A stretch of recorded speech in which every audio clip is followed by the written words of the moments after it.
नमस्कार, बहुत स्वागत है आपका। आपके साथ मैं हूं आसिफ शेख और इस वक्त हमारे साथ जुड़ रही हैं एक खास मेहमान Sonal Chauhan. Model, film actress के साथ साथ सोनल चौहान अच्छी सिंगर भी हैं। हिंदी फिल्मों के साथ साथ उन्होंने साउथ फिल्म इंडस्ट्री में भी अपनी एक्टिंग का जलवा बिखेरा है। सोनल, बहुत बहुत स्वागत है आपका। Thank you so much. आप कैसे हैं? मैं ठीक हूं। सोनल, मैं सोनल कहूं या जोया माथुर कहूं? आई थिंक मुझे सब जोया माधुरी कहते हैं, तो अगर आपको वो बेटर लगता है तो आप बिल्कुल कह सकते हैं, बिकॉज मुझे बहुत खुशी होती है जब मुझे लोग जोया बोलते हैं। क्योंकि फिल्म स्टार से जब भी आप पूछिए तो उनकी जो पहली फिल्म होती है और उस पहली फिल्म में जो उनके किरदार का नाम होता है, बहुत से ऐसे सुपरस्टार्स हैं जो आज तक उसी नाम से ज्यादा जाने जाते हैं और कई बार जब आप उन्हें उस नाम से पुकारिए तो शायद वो ज्यादा कंफर्टेबल फील करते हैं।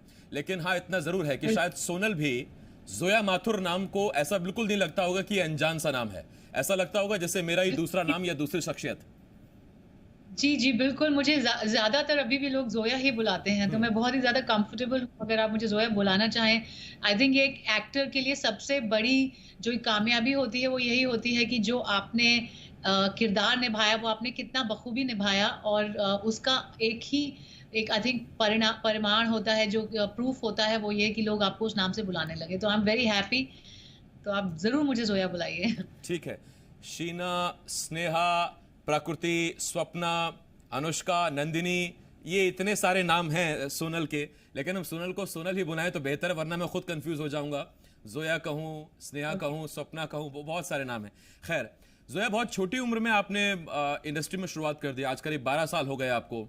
जन्नत से जो जी। सफर शुरू हुआ, लोग कहते हैं कि एक दिन हमें सफर करके जन्नत जाना है, लेकिन आपने सफर की शुरुआत ही जन्नत से की थी।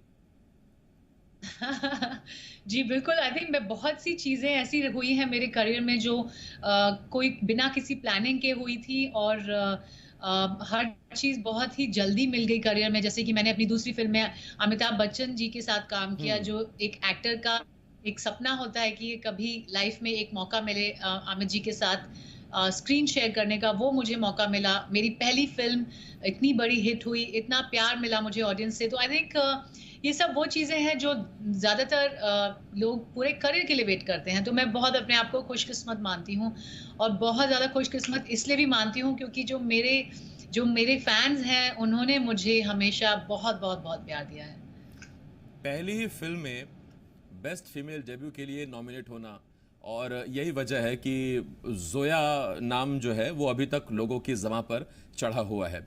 मैं सोनल आपसे अगला सवाल ये पूछना चाहता हूँ। जैसा मैंने आपसे पहला सवाल पूछा था कि लोग जन्नत तक जाना चाहते हैं इंडस्ट्री की, धीरे धीरे काम करके एक दिन। आपने शुरुआत जन्नत से की।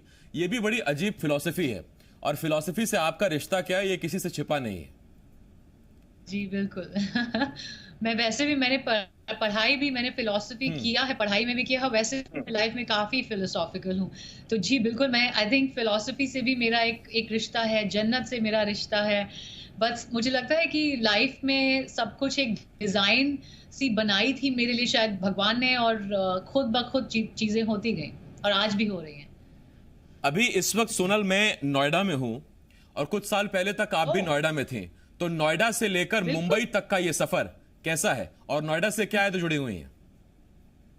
मेरी आई थिंक नोएडा एक ऐसी जगह है जो अभी मेरी फैमिली अभी भी नोएडा में ही रहती है, और मेरे बचपन की सारी यादें नोएडा से जुड़ी हुई हैं। मेरी स्कूलिंग नोएडा में हुई है, और जो भी मैं आज हूँ वो मैं नोएडा की में जो मेरी अपब्रिंगिंग रही है उसी की वजह से हूँ। तो नोएडा एक ऐसी जगह है जो हमेशा हमेशा मेरे दिल के बहुत करीब रहेगी, और हमेशा जब भी नोएडा का एक जिक्र होता है तो मेरे फेस पर एक स्पेशल सी एक स्माइल आ जाती है।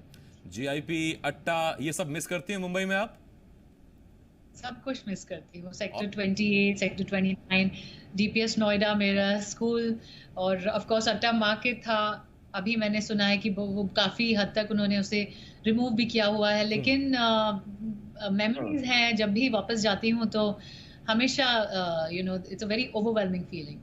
सोनल, जैसा हमने कहा कि आप एक अच्छी एक्ट्रेस हैं, आप एक जी अच्छी सिंगर भी हैं, तो सवाल तो यूं चलते रहेंगे, सवाल तो कभी खत्म नहीं होते। हमारा तो काम ही सवाल पूछना है, लेकिन हमारा काम गाना नहीं है। खैर, आप गाती भी अच्छा हैं, तो कोई एक ऐसा गीत जो आपको याद दिलाता हो घर की, नोएडा की, मुंबई में कुछ आप मिस करती हो, कुछ ऐसा कोई गीत? आई थिंक मुझे घर की याद तो रोज ही आती है, क्योंकि मैं अपने पेरेंट्स से रोज दिन में कम से कम 10-15 बार बात करती हूँ।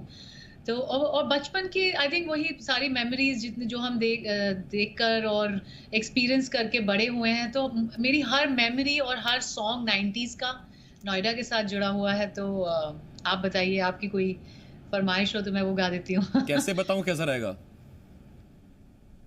कैसे बताऊं? हम्म। बिल्कुल गा सकते हैं, लेकिन कैसे बताऊं? मेमोरी नोएडा की नहीं है, वो यहाँ की है, बॉम्बे की है, लेकिन मैं डेफिनेटली गा सकती हूँ, क्योंकि वो हम्म। मैंने अपनी फिल्म में भी उसके कुछ 4-5 लाइनें गाई थी। हम्म। ओके। कैसे बताऊं तुझे कि दिल मेरा क्या कह रहा, रहे ना फासले ये जो है अपने दरमिया, तेरे करीब मैं हो सकूं, दे दे तू अपनी रज़ा, पास बिठाऊं के जुल्फ सवारूं और बाहों में ले लूं तुझे, मैं है दिल की ये ख्वाहिश कि सुन ले गुजारिश और दे दे तू खुद को मुझे। That's it. बहुत खूब सोनल, बहुत खूब। और ये गाना तो पहला था, अभी सिलसिला शुरू हुआ है। अभी जन्नत का ही एक सॉन्ग और भी है, मैं वो कहूँगा आपसे गाने के लिए, लेकिन उससे पहले एक सवाल और। क्योंकि आप फिलॉसफी की स्टूडेंट रही हैं, और आजकल अच्छों की फिलॉसफी बिगड़ गई जब से वो घर पे हैं। काम धंधा छूट गया है, घर पे हैं, मुझे बीवी अलग परेशान है, पति अलग परेशान है। जी जी बोलिए। मुझे लगता है कि काफी लोग इस दौरान काफी फिलोसॉफिकल हो रहे हैं, क्योंकि आई थिंक पहली बार जिंदगी में हम सबको एक ठहरने का मौका मिला है, एक ठहराव सा आ गया है लाइफ में। और मुझे लगता है, पर्सनली मुझे लगता है कि वो ठहराव बहुत जरूरी है, क्योंकि हम लोग इतने ज्यादा अपनी जिंदगी में भागते रहते हैं, चीजों के पीछे भागते हैं, गोल्स के पीछे भागते हैं, कि कभी हमने ये रियलाइज ही नहीं किया था कि कितना जरूरी है कभी कभी थम जाना और लाइफ को सिर्फ बैठकर देखना। कैसी आपकी लाइफ पहले रही, आप कहाँ से आए, आप कहाँ हैं इस वक्त, और हमेशा आगे देखना बहुत जरूरी है। Ambition is very very important, but कभी कभी आई थिंक इट्स इंपॉर्टेंट कि आप पॉज करके सिर्फ देखें, उससे बहुत क्लैरिटी ऑफ थॉट आता है। ये मेरी फिलॉसफी है। बिल्कुल। सोनल, इस दौर में जब हम सब लोग घर पे हैं और कई लोग नहीं मान रहे हैं, वो बाहर निकलते हैं, रिस्क लेते हैं अपने लिए, अपनी फैमिली के लिए, अपने नेबर्स के लिए, अपने देश के लिए, वो रिस्क लेते हैं। और ऐसे कोरोना वॉरियर्स हैं जिनको रिस्क लेना पड़ रहा है ताकि हम ठीक रहें। उन लोगों के लिए आप क्या कहना चाहती हैं, जो कोरोना वॉरियर्स हैं, जो बाहर अपनी जान जोखिम में डाल रहे हैं ताकि हमारी जान बची रहे? देखिए, जो कोरोना वॉरियर्स हैं उनके लिए मैं काफी टाइम से मैं उनका धन्यवाद कर रही हूँ जिस भी तरीके से कर सकती हूँ। लेकिन मैं साथ साथ मैं बार बार यही कह रही हूँ कि कोई भी ऐसे शब्द नहीं है जिनसे हम उनका पूरी तरह से धन्यवाद कर पाए। पूरी तरह से हम उन्हें थैंक्स नहीं बोल सकते, क्योंकि जो रिस्क वो ले रहे हैं वो बहुत बहुत ही ब्रेव और करेजियस काम है। और इसीलिए मैं बार बार सभी लोगों से रिक्वेस्ट कर रही हूँ कि हमें उनका धन्यवाद करना चाहिए, ग्रैटिट्यूड दिखाना चाहिए और उन्हें सपोर्ट करना चाहिए, मोस्ट इम्पोर्टेंटली। क्योंकि हम सिर्फ घर पर बैठकर वही कर सकते हैं कि उनका सपोर्ट करें, उनके लिए प्रे करें कि वो लोग सुरक्षित रहें, उनकी फैमिली सुरक्षित रहें, क्योंकि वो लोग रोज इस बीमारी से लड़ रहे हैं, बाहर जाकर अपने आप को रिस्क में डाल रहे हैं। They are at a risk जहां पर कि वो इन्फेक्ट हो सकते हैं। Then they also go back to their family. मैं भी एक पुलिस ऑफिसर की बेटी हूँ, और by God's grace कभी ऐसा मौका नहीं आया था जो आज चल रहा है दुनिया में। बट जब मेरे फादर भी बाहर जाते थे, तो एज अ फैमिली हम सबकी सिर्फ एक यही प्रार्थना होती थी भगवान से कि वो घर पर सुरक्षित वापस आ जाए। क्योंकि एवरी टाइम पुलिस ऑफिसर वो जब बाहर जाते हैं तो वो अपनी लाइफ को रिस्क में डालते हैं, because they are only coming in contact with criminals. But आज का अगर हम जो आज की सिचुएशन है अगर हम उसके बारे में बात करें, तो जो डॉक्टर्स हैं वो डायरेक्टली कॉन्टैक्ट में हैं with the positive people who are corona virus covid positive. उसके अलावा जो पुलिस ऑफिसर्स हैं वो 24 घंटे, वो मुझे सुनने में आया कि 2-2 शिफ्ट्स कर रहे हैं, उन लोगों के पास खाना नहीं है, फिर भी बाहर हैं, लड़ रहे हैं हम लोगों को सुरक्षित रखने के लिए। तो हम लोग and doctors, medical store owners, जिन लोगों ने ग्रोसरी की दुकानें खोली हुई हैं, वो सब वॉरियर्स हैं आज। बिल्कुल, तो ये सब हम वॉरियर्स उनका वॉरियर्स को हम धन्यवाद सलाम करते हैं। सोनल, बिल्कुल सलाम। सिंगर कोई आपको बहुत ज्यादा पसंद हो, मेल फीमेल कोई भी इंडस्ट्री में? मुझे अरिजीत सिंह आजकल बहुत पसंद है। I think he is a really nice singer. आजकल? हाँ, आजकल वो अच्छा मतलब उनके उससे पहले मैं जब बचपन में मुझे कुमार शानू के और उदित नारायण के सॉन्ग्स बहुत पसंद थे, बिकॉज़ 90s 90s में के तो उन्हीं सुपरस्टार, उन्हीं ने रूल आपको किया। कुमार सानू या उदित जी का कोई गाना याद आ रहा हो, या अरिजीत का कोई गाना गाना चाहते हो आप? आई थिंक सभी के गाने हैं, सभी के अच्छे अच्छे गाने हैं। आई थिंक अरिजीत का मैं तेनू समझावा क्यों is a very nice song. और कुमार सानू और उदित नारायण जी के तो बहुत सॉन्ग्स थे, बट आई थिंक मुझे कोई फीमेल सॉन्ग गाना चाहिए था। अलका याग्निक उन्हीं के जमाने की, उन्हीं के दौर की, उनका कोई प्यारा गीत आपको याद आता हो? मैं एक्चुअली मुझे सिर्फ गीत याद हैं। आप मुझे उनके कोई गीत बताइए, उनमें से मैं कोई गा दूंगी। चलिए एक काम करते हैं, मैं आपको गाना बोलता हूं, आप उसे गाइएगा, रैपिड फायर की तरह करते हैं इसको। ठीक, वीर ज़ारा का ओके, फिल्म का बट गाना डोंट है। Tell me very. हाँ, वीर ज़ारा फिल्म का गाना है, दो पल रुका। दो पल का ख्वाबों का कारवां, और तुम चल दिए, और हम चल दिए। Oh sorry, I am sorry, no actually मैं कोई गाना चूज करके गा देती हूँ। और हम That is not a good idea. दो पल रुका ख्वाबों का और कारवां, चल दिए, और फिर चल दिए तुम कहाँ हम कहाँ। अब स्टार्ट और कीजिए। फिर दो पल का ख्वाबों का कारवां, और फिर चल दिए तुम कहाँ, तुम कहाँ हम कहाँ। ठीक है, कहीं नहीं सॉरी। जाते हैं सोनल, हम घर पे रहते हैं, सरकार भी कह रही है कि हमें घर पे ही रहना है, तो हम अभी फिलहाल कहीं नहीं जा रहे हैं। अरिजीत का आपने गीत का जिक्र किया, वो मैं जरूर सुनना चाहूंगा आपसे। ओके, तो I think I can sing, मैं तेनू समझावा की। जी बिल्कुल। मेरे नो, एक्चुअली मैं उनका अरिजीत का कोई और सॉन्ग है क्या? मैं इनका लिरिक्स खोल लेती हूँ, क्योंकि मैं लिरिक्स में क्लियरली आप देख सकते हैं कि काफी वो कर रही हूँ, तो मैं मेरे दिल ने चुन लिया ने, जी शुरू कीजिए। तेरे दिल ने चुन लिया ने, तेरे दिल दिया राह, तू जो मेरे नाल तुरे ता, तुर पिया मेरी असी असाह, जीना मेरा है हुन है तेरा, ना ना ना ना, तू कर एतबार मेरा, मैं करा इंतजार तेरा, तू दिल तू यूं जान, जान मेरी, जान मेरी।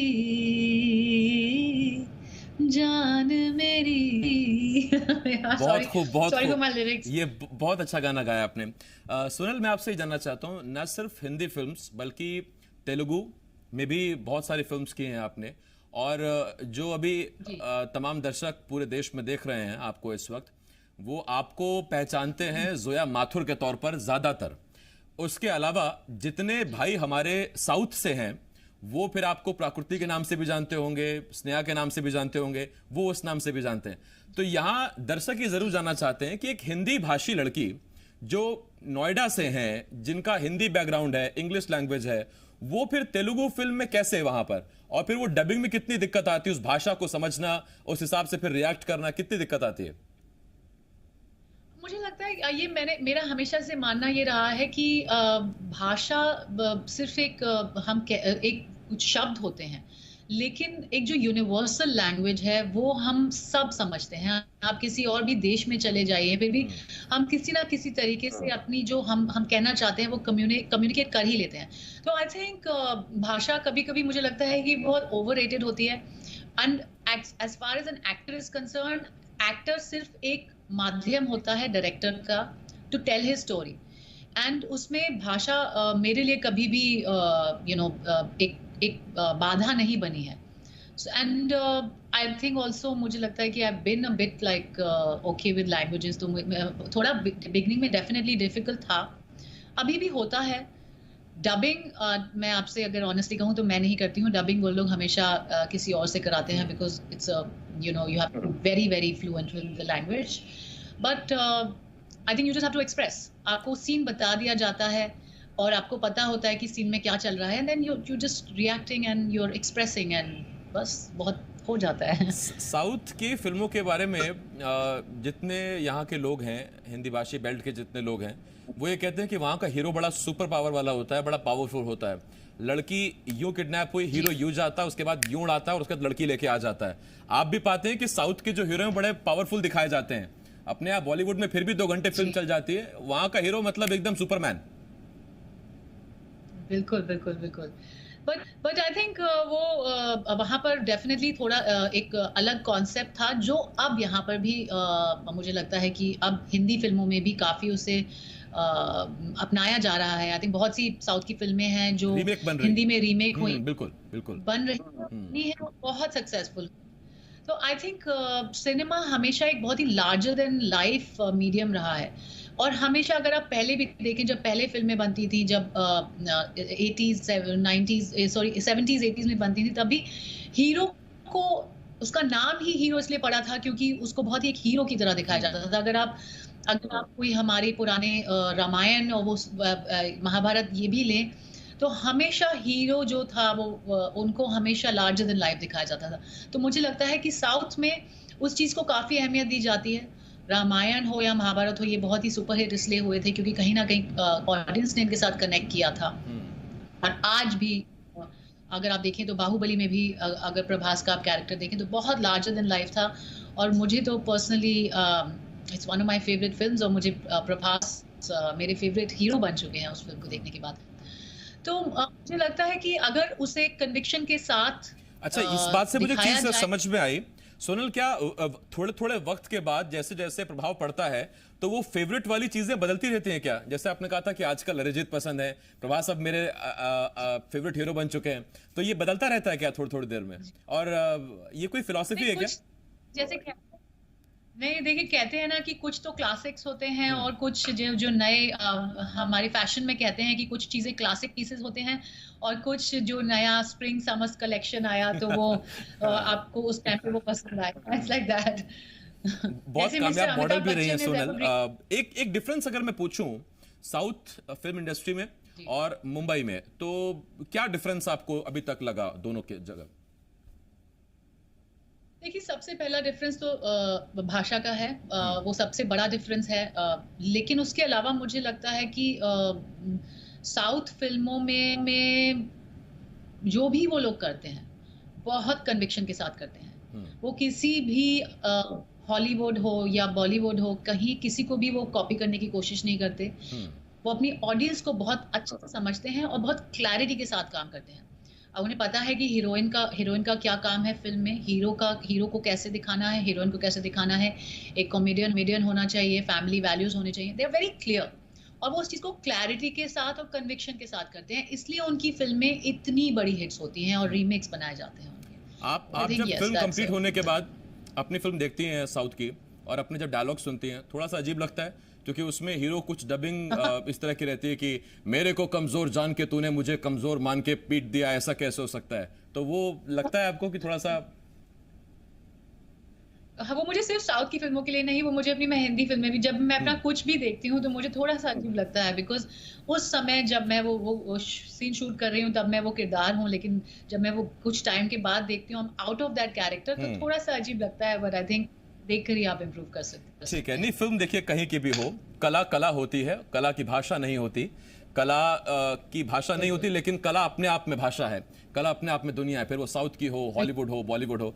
जाते जाते सोनल, मैं एक चीज आपसे जरूर सुनना चाहूंगा, क्योंकि हमसे पहले हमारा देश, और जब आपको अरिजीत पसंद है, जब आपको ये देश पसंद है, तो फिर एक गीत मैं आपसे जरूर सुनना चाहूंगा. और राज़िब फिल्म का एक गीत था, मेरे वतन आपको अच्छा लगता है? अगर अच्छा लगता है तो आप जरूर गुनगुनाइए इसे। अच्छा, मुझे एक और भी गीत है जो बहुत पसंद है। बिल्कुल आपकी मर्जी। मैं आपको वो बट मुझे उसके लिरिक्स थोड़े से आप नाम बताइए, मैं आपको बता देता हूँ, शुरू करिए फिर उसके बाद आप। वो तो तेरी मिट्टी में, बट मुझे उसके फीमेल वाले लिरिक्स चाहिए, तो आपको तेरी तेरी मिट्टी में ना ना ना ना ना गुल बन के मैं ऐ खिल जाऊं। मेरी हम्म। ओके, हम्म। ऐ मेरी जमीन अफसोस नहीं जो, ऐ मेरी जमीन अफसोस नहीं जो तेरे लिए सौ दर्द सहे, महफूज रहे तेरी आन सदा, चाहे जान मेरी ये रहे न रहे। ऐ मेरी जमी महबूब, मेरी नस नस में तेरा इश्क बसे, फीका ना पड़े कभी रंग तेरा, जिस्मों से निकल के खून बहे। सॉरी, आई नहीं, डिडंट ये नो दिस बट बहुत अच्छा आपने गाया।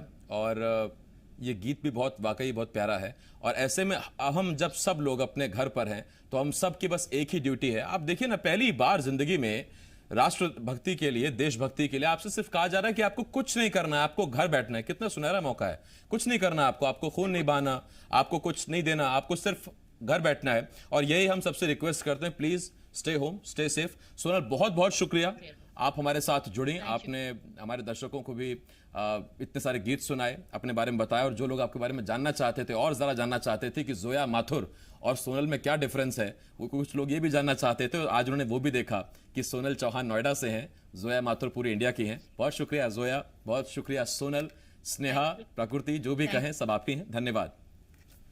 तो सोनल चौहान आज हमारे साथ जुड़ी हुई थी।